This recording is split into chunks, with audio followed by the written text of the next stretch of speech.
나도 신경통이 있는데 어느 집에 강도가 들어서 집주인에게 손들어 하며 권총을 거누었습니다.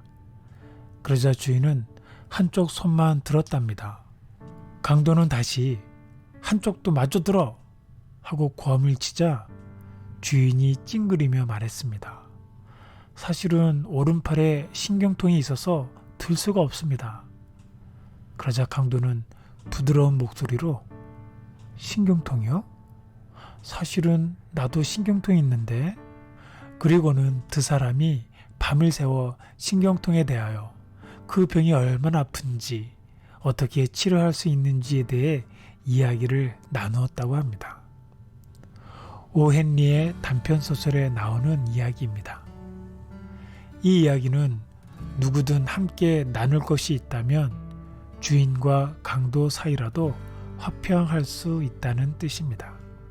전쟁을 경험하셨던 분들은 평화에 대한 열망이 크십니다. 전쟁의 참혹성을 직접 보셨기 때문이죠. 그런데 아이러니한 것은 평화를 위해서 전쟁을 일으킨다는 것입니다. 전쟁의 명분이 평화를 위해서예요. 히틀러가 전쟁을 일으킬 때도 평화를 위해서, 일본이 전쟁을 일으키는 것도 동아시아의 평화를 위해서 했다는 것입니다. 수많은 전쟁들이 평화라는 이름 아래에 일어났다는 것이 슬픈 현실입니다. 전쟁은 국가와 국가 사이에서만 있는 것이 아니죠. 내가 살아가는 나의 주변에도 있습니다. 부부와의 관계를 사랑과 전쟁이라고 표현합니다. 부모와 자식 사이에서도 전쟁이 있습니다.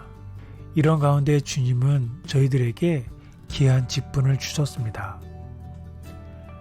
이 모든 것은 하나님께로부터 왔습니다. 하나님께서는 그리스도를 통해 우리를 자신과 화목시키시고 또한 우리에게 화목의 직분을 맡기셨습니다. 화목의 직분이란 갈등과 싸움이 있는 곳에 화해를 시키는 일을 하는 것입니다. 성경은 계속 이야기합니다. 여러분은 성령 안에서 평안에 매는 끈으로 한 몸이 되었습니다. 하나가 되도록 힘쓰고 여러분 가운데 늘 평화가 깃들도록 노력하십시오. 성령이 하시는 일은 하나 되게 하시는 것이에요. 우리가 할 일은 하나가 되도록 힘써야 합니다. 성령은 하나 되게 하시고 마귀가 하는 일은 흩어지게 합니다. 마른 빵 한 조각만 있어도 화목한 것이 먹을 것을 많이 차려 놓고 싸우는 집안보다 낫다.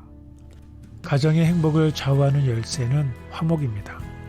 화목한 가정을 만들 때 우리는 작은 천국을 경험합니다. 가정의 행복은 마른 빵 한 조각으로도 화목할 수 있습니다.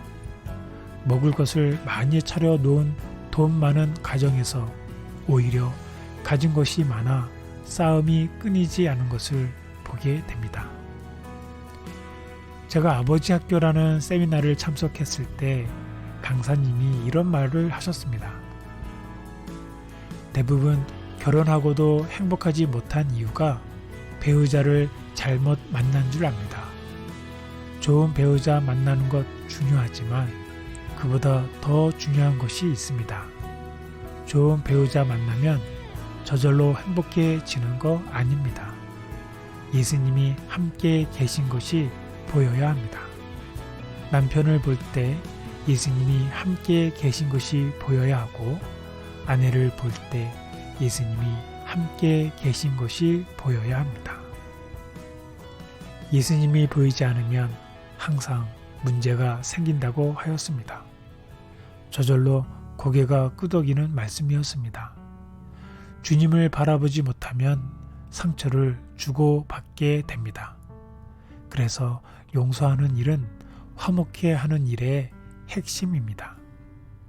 사실 결혼은 다 보이면 결혼하지 못합니다. 청년들이 결혼하겠다고 저에게 오면 제 눈에는 마음에 들지 않는 것이 보입니다. 하지만 서로는 보지 못하니 참 좋은 사람 만났다고 이야기를 해줍니다. 그 눈에는 그렇게 보이니까요. 사람은 완벽한 사람은 없습니다. 하나님은 결혼하게 하려고 서로 콩깍지를 씌우는 것 같습니다. 이뻐 보이고 듬직하게 보이게 합니다. 시간이 흘러 보이지 않던 것이 보이게 되었을 때 용서가 필요합니다. 결혼한 지 60년이 넘은 노 부부가 있었습니다. 여전히 두 분 사이가 좋아서 그 비결이 무엇인지 물었더니 남편은 항상 아내를 존중하였고 그녀를 전 세계 여행에 데려갔다고 말했습니다. 그는 결혼 25주년 때 아내를 베이징으로 데려갔다고 말했어요. 다들 박수를 쳤습니다. 누군가가 큰 소리로 물었습니다. 그럼 50주년 결혼 기념일에 뭘 하셨나요? 남편은 베이징에 돌아가서 그녀를 데리고 왔다고 말했습니다. 웃기지만 쓸쓸한 유머입니다. 사람 사이에 화평이 쉽지 않지만 주님은 저희에게 화목의 직분을 회복하라고 하십니다. 저희는 오늘 이렇게 고백해 보면 어떨까요? 내 가는 길 그 걸음마다 화평이 있게 하소서. 내 삶을 통해 하나님의 의와 공의가 강물처럼 흐르게 하소서. 내가 가는 길, 내가 가는 곳, 내가 만나는 사람들 가운데 화평이 있기를 소원합니다. 단점은 보이지 않고 장점이 크게 보이는 영적 콩깍지가 씌이기를 소원합니다. 오늘 아침을 여는 새 노래는 화평이 있게 하소서입니다. 이 찬양과 함께 오늘도 화이팅!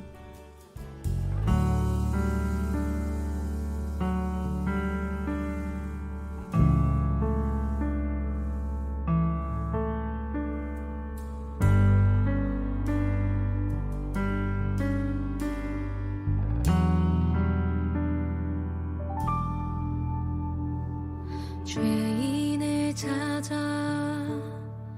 오신 주님, 분리된 장벽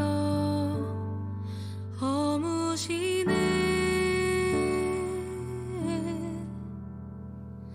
그 귀한 보혈로 의롭게 하시고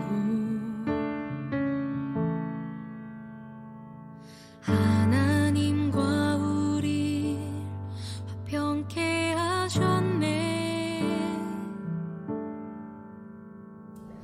내 가는 길 그 걸음마다 화평이 있게 하소서. 내 삶을 통해 하나님의 의와 공의가 강물처럼 흐르게 하소서. 내 가는 길 그 걸음마다 화평이 있게 하소서.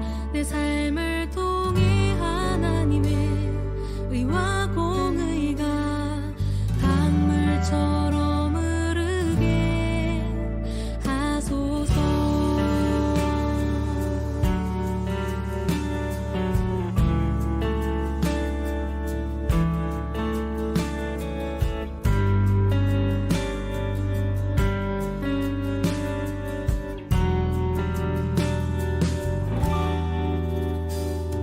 죄인을 찾아 오신 주님,